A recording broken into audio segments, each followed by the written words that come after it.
Welcome to the Write It Down podcast at Home Edition. I'm your host, Brooke Murata, bringing you one-on-one interviews to challenge, inspire, and encourage. I'm pleased to announce the second portion of Dr. Mike Ronsisvalle and I's conversation. Our first portion of our episode was about the clinical approach to a mental health regime, and now we go into faith and how you can have faith and clinical help when it comes to mental health. I know you guys enjoyed the first one, and I'm excited to introduce the next one. So sit back, relax, and get your pens ready because this is Write It Down. And, I do want to pick your brain on this as well, because I want to talk about your background and why you went into this field personally, and then also where your faith comes into play with this, because they can coexist very healthily together. So do you mind sharing with us a little bit of your journey of why you went this route? Because you're not just a doctor, you got your master's in theological studies. So I'm definitely interested in picking your brain about that and how the two can blend together healthily. Yeah. So I'll tell you my story. I'm born and raised here in Brevard County. So I'm an old Florida boy and grew up in Merritt Island, Florida, and had a couple pivotal experiences when I was young. And really the pivotal experiences I had related more to friends that I had. There was a couple friends in particular that I had whose parents got divorced. And I know that doesn't seem like, a big deal nowadays, but for me and for these buddies that I had, it was like these earth shattering moments. Right. I was close to the families, and it just impacted me dramatically. And so towards the end of high school, I started to recognize, man, I want to figure out how I can be a part of the solution for some of this toxic stuff that just has been so difficult to manage. So I went to UCF, got an undergraduate degree in psychology. And while I was there, I loved UCF. It was a great school, but it was like shocking how antagonistic that psychology program was to my faith. I've grown up in the church. Like, I've always understood that I'm a part of something bigger. Like, I believe that more than anything that's within me, that like we're pawns in a bigger game. Yep. Right. And there's a God that's bigger than us, that's called us out to do things that matter. And that's part of that's literally in my core. And so I'm sitting in these classes at UCF, and they're talking about faith and a belief in God like it's toxic, or like it's some sort of dysfunction that needs to be teased out and like identified in someone's brain and like crushed. So it was disturbing to me. I wanted to be a psychologist, but I was almost scared. What's going to happen if I continue to put myself in situations where I'm letting people speak into me things that I don't believe about what the meaning of life is all about. So I took a step back and I said, before I ever go get a doctorate, I'm going to go get a master's in theology so that I can understand why I believe what I believe. Yeah, I knew I had an experience, like I knew who God was for me, but as far as my ability to combat in my own mind, like some of the stuff the professors were saying, I couldn't. So I spent 2 years and I studied the Bible like I never had before. I took, 4 semesters of Greek. I could read a Greek New Testament and like translate it. Yeah. Incredible amounts of work, but I did that, and I'll never regret doing that, because I feel like it did just lay foundations for me that allowed me to function as a psychologist out of a genuine relationship where I own who I am. I'm a Christian. That's just who I am. I work with all kinds of people. I mean, I work with people that are atheists. I work with people that are Christians. I work with people that are gay. I work with people that are straight. I mean, it doesn't matter. I'm going to meet somebody where they're at. Right. And I can love them. I don't care what's going on in their life, but I'm a Christian. Like, that's just who I am. Right. It's your identity. Right. So I ended up going, it's funny, I didn't realize this when I was at UCF. I went to Wheaton College to get my doctorate. I didn't realize that there were a couple of Christian schools that actually offered these APA approved graduate programs. So I went to Wheaton, and they helped me even tease that out even more, to understand how faith plays into psychology, and especially into healing, in people's lives. Right. Right. And that's the word right there, right? Healing. And as Christians, we believe that Jesus came to bind up the brokenhearted and heal those with wounds, and to bring compassion to people and bring them to a journey of wholeness. And I think there are so many things that we can't see, right? If you're a Christian and maybe non-Christian, you believe there's something else that's going on behind the scenes that we can't see. So we know that as like the spiritual world, like spiritual warfare and things like that. But then you have the whole brain health going on too that you can't see. And so there's all these different things, and not that every bad thought that comes into your head is the devil coming to get you. I mean, we live in just a chaotic world. It's just like there's going to be tornadoes and hurricanes. There's going to be mental health issues. There's going to be death and disease. And so I love that you were on a quest to not only prove to others, but prove to yourself of like, oh, I can hold both my faith in Christ and be very, very knowledgeable on getting people healthy, no matter their background. You said something earlier that I think is super relevant for this conversation, because you were talking about like generationally how things have shifted. Right. And I agree with you wholeheartedly that especially older generations in the church in particular, kind of the MO was buck it up. Like Jesus loves you, right? So just move on. Yeah. And don't be depressed. Like stop it. Just like, don't you love Jesus? So let's go. And the more we deny emotion and the more we pretend we're not depressed or anxious, the more power it actually has in our life. And kind of the cool part for me, so I'm studying all this stuff about cognitive behavioral therapists, for instance, which is why I ended up being a cognitive behavioral therapist.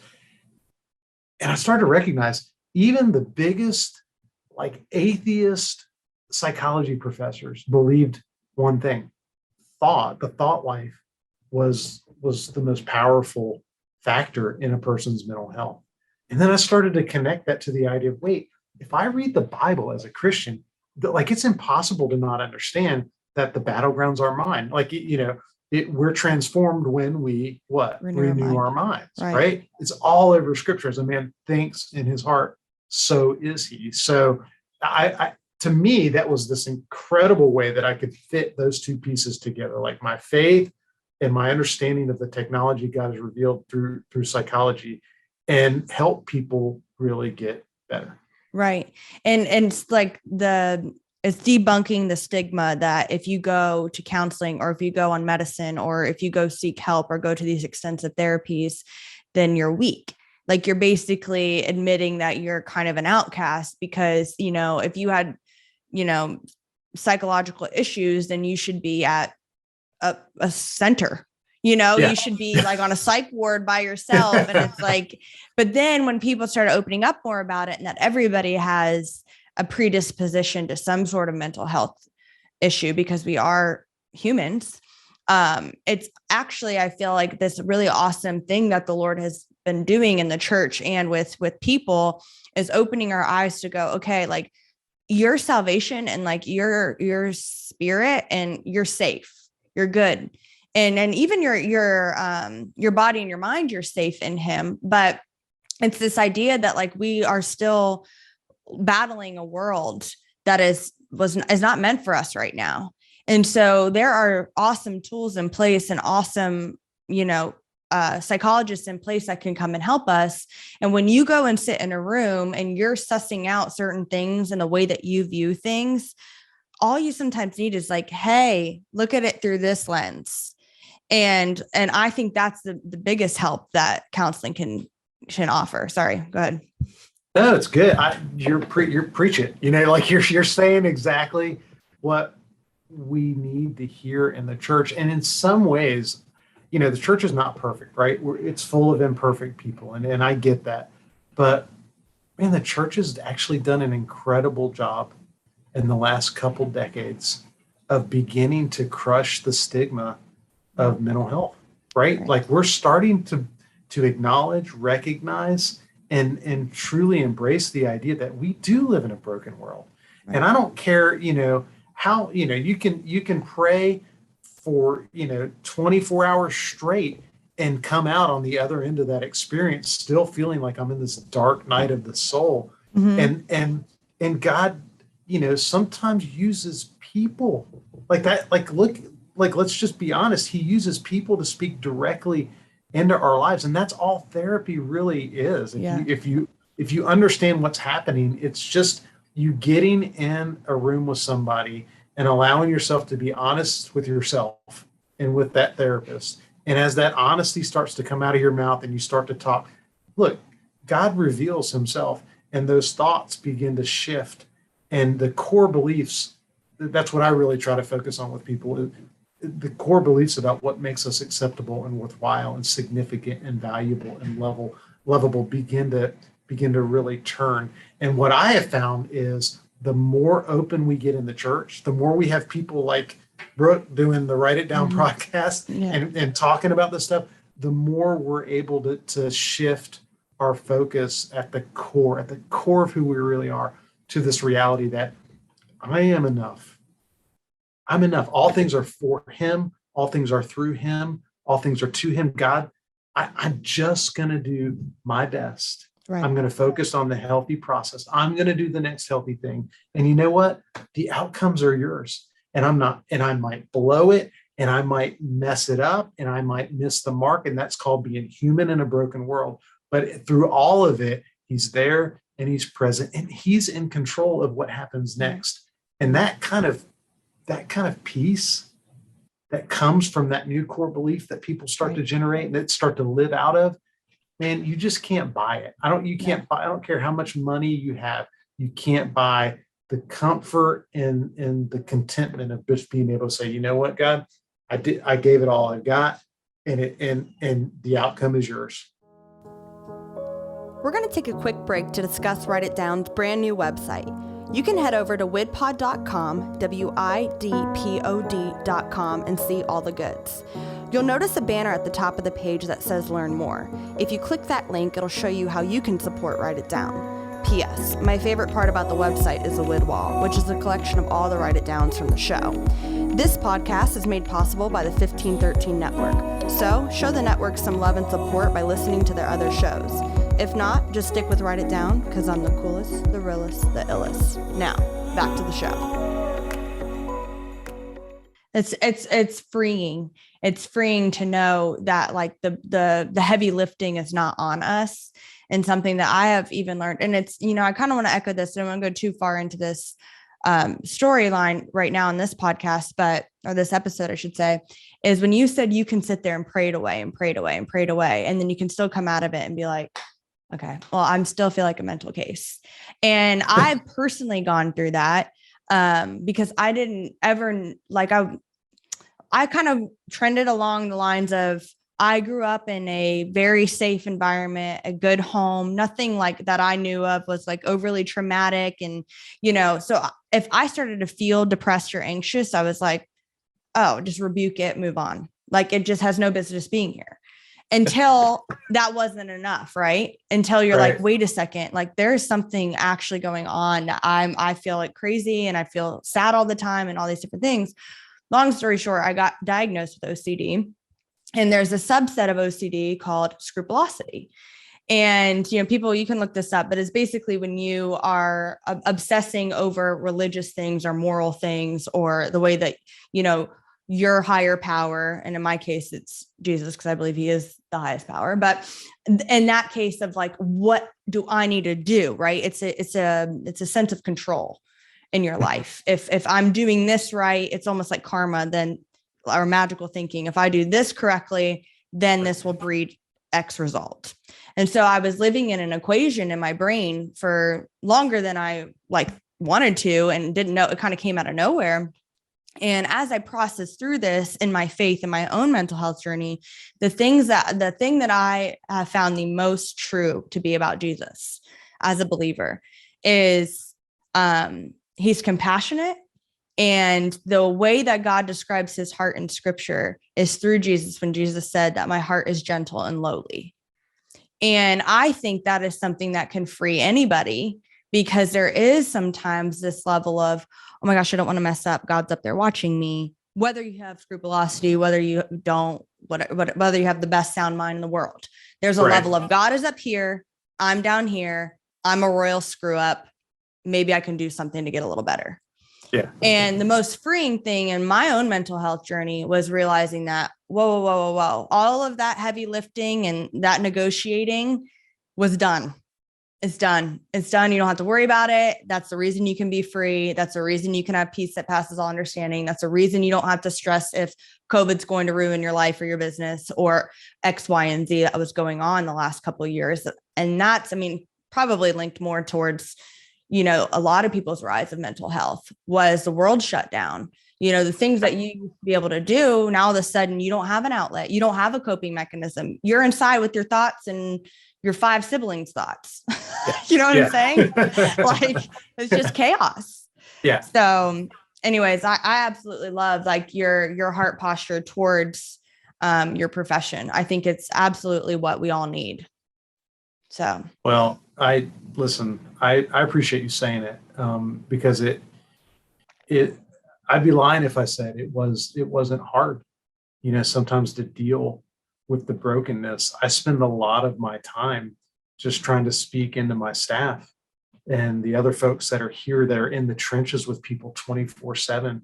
Because it's a lot. Like what you just described with COVID has been shocking. I mean, that's the only way I can say. I've been doing this for a long time now. I mean, we've been in Brevard since 2004, I think, with clinics. And I've never seen another moment in time where people are hurting as much as they're hurting right now. And it's the scary part is it's no respecter of person, right? Like you've got kids, you got adolescents that are terribly depressed and anxious. They don't know how to talk to someone face to face. That 2 years that, you know, we had off from actually being living life and being out and doing things has had a dramatic impact on the way our kids are functioning. So, you know, when you mention the pandemic and what it did to us, what it did is it put us in a situation, some of us, where the first time in life we couldn't control an outcome. And how crazy is that? Like going to Publix might just be the end of me. And toilet paper is still $20. I was there yesterday. Right. It's crazy. And so we just didn't know how to respond to it. And so you've got adolescents that are still anxious and depressed. You've got parents and adults who just don't know where to turn. And the beauty of all of it is the more we can surrender the outcomes, the healthier we get. Yeah. The more we focus on the process and surrender the outcomes, the healthier we get. Can I tell you a story? I think this will help. Yes, yes, absolutely. Please. Right. So here's how this kind of started to really make sense for me. I started to read a lot about what they call the flow or the zone. I don't know if you've read much about that. No. And it reminded me of when I was just a kid in high school, graduating from Merritt Island High School. I remember like it was yesterday. Michael Jordan was just starting to come on the scene. You know, I remember the first time somebody wore a pair of Jordans to school, and I was like, "What are those? Those are cool." You know. Yeah, so yeah. He was becoming who he was.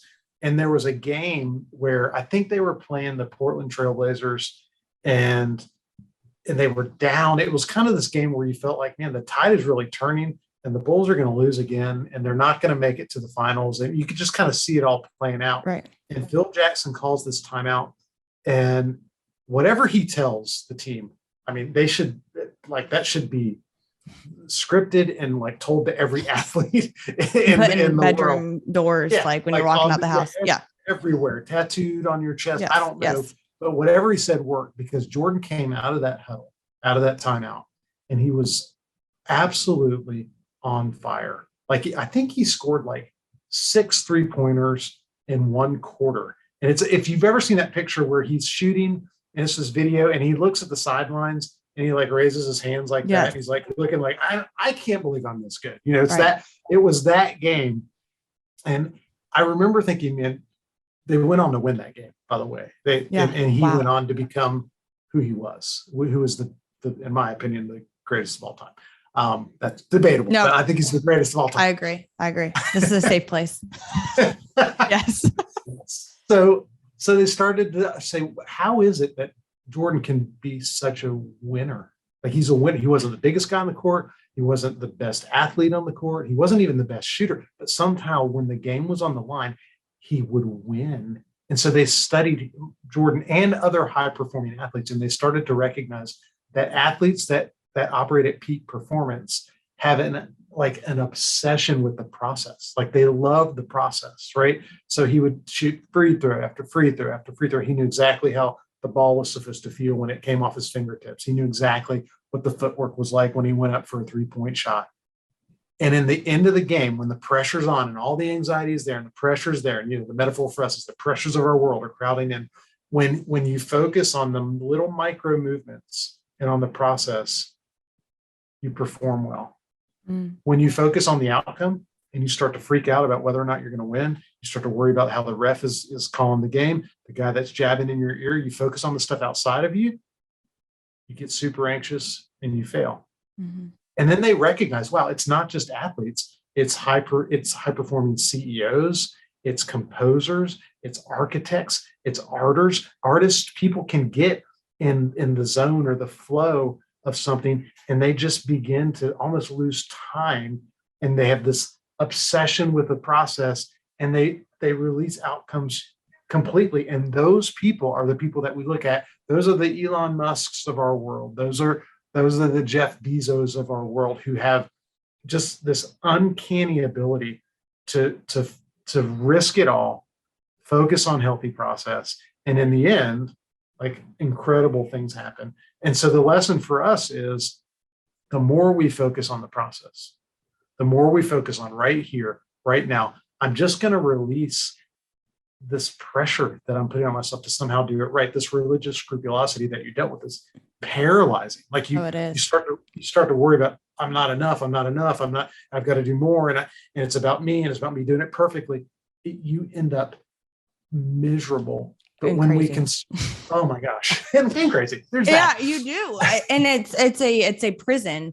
And I have to plug this because I'm a Miami Dolphins fan. That just happened to the Miami Dolphins playing the Ravens this last weekend. We were down like 14-35, and we ended up winning. We had like no points the third quarter at all. We were still down. In like the fourth quarter, we're scoring like touchdown after touchdown. I'm like, what happened?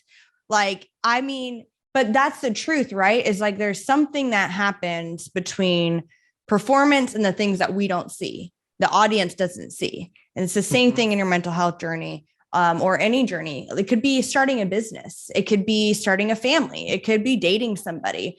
And I think of that verse of like, don't despise the small beginnings. Right. Because those are the starting points that add up. Those little micro things add up. And I think it makes for a stronger story and a stronger outcome when you have more layers to it. And so I love that analogy that you just shared with us about, it's more of a process, and the process doesn't need to be miserable, at all. I do, before we get to the end of our show, I like to ask a few rapid fire questions for you, if you're good. And I feel like I could talk to you for hours. So we're definitely gonna have to keep doing this because I think these are helpful. Mac or PC computer? Mac all the way. Have you always been a Mac guy, like since they came out? We had, I'm about to show how old I am. We had the first, there's like this little, Macintosh. It was like this big. Can you see how it was maybe, and it had, the screen was like that big. And I remember when we got that, it was the biggest deal in the world. And I loved it. And I used to draw this little program on it. I ended up switching to PC because Mac didn't keep up for a minute. But yeah, we've been buying Macs. I mean, I'm an iPhone guy. So if you're an iPhone guy, you kind of have to have a Mac, right? I mean, it's true. Right. It's true. I need to get a Mac. I have an iPhone, and it's time to get a Mac and just rip off the Band-Aid. We gotta do this. It's time. Yeah. Song that inspires you for your field or anything in your life. Like when you hear it, you're like, Man, you're killing me on this one. Sorry. I could have braced you for this. I could have given you a pre interview for rapid fire. My wife is this huge music person, And I just kind of like it all. I would say, can I just be really lame and say probably like one of the old hymns of the church? I know that's as square as you can get, but like, it is well with my soul. I mean, how do you beat that? It's true. I know that's not sexy, but it's nice. No, but it's calming because it's whether you sing it or just read the words, having that piece of like, I'm good. It's well. Yeah. And it's more of a declaration. So I like that. One language you'd love to learn. You kind of already said that you know some Greek. So what's a language you'd love to learn? So, I mean, I took 4 years of Spanish between high school and college and can't speak like a word of it. So it'd be nice to actually be able to speak Spanish. I think Spanish. It's true. Yeah. And it's common. So it's like, it's a good language to have. To be bilingual in English and Spanish is a good thing. Well, I'm Italian. Like my grandmother and grandfather were from Sicily off the boat. Oh my God. So are my, so are my great grandparents. Like Ellis Island, like came over. Yep. Are you serious? Yeah, I'll have to find. Crazy. We have this like certificate. I'll send you a picture after the show. Okay. It's hilarious. So I'd like to learn Italian, but it doesn't seem as relevant. Spanish just seems super relevant. Yeah, Spanish is very relevant. Okay, last little rapid fire. Would you rather pull weeds or move furniture? Pull weeds. Really? Yeah. Let's get in the dirt. Because you can, like, when you're done. Yeah. It like looks and feels satisfying. Better, right? Right. It's like 30 minutes later. It's like, look what I did. And the house looks great. The furniture is just, I don't know. That's my wife loves to do. Yeah, she loves to do the furniture. I'm like indoor stuff. Well, I think furniture like really shows you if you get along or vibe with the person you're moving furniture with. And we have this joke in my family that I can't move furniture, but I can. I just always say like to my parents, like, you guys don't verbalize what you want me to do. So it like in their head, they're telling me to move back into the right. And then I run into the door and they're like, you're not listening. I'm like, you didn't say anything. I'm like, I don't have furniture common sense. It's a thing. It's a skill that I don't have, or I don't know if I ever will. But we are at that point of the show where I ask each guest, give the audience something to write down. So Dr. Mike Ronsisvalle, what is your write it down? My write it down is process over outcome. Every time. I love process that. Over outcome. I love that. Write it down. Dr. Mike, thank you so much for joining us. Thanks. Thanks for having me. Thank you for listening to the Write It Down podcast. This podcast is a part of the 1513 network. You can catch a variety of shows on their website, 1513.com. If you enjoy listening to Write It Down, please subscribe, share with your friends, and if there's any ink left in your pen, write a review. For more content, follow the fun on Instagram by following at WIDPOD. That spells WIDPod. It's super cool. Stands for Write It Down Podcast, but it's abbreviated to WIDPod. Anyways, thanks for listening, and we will catch you later.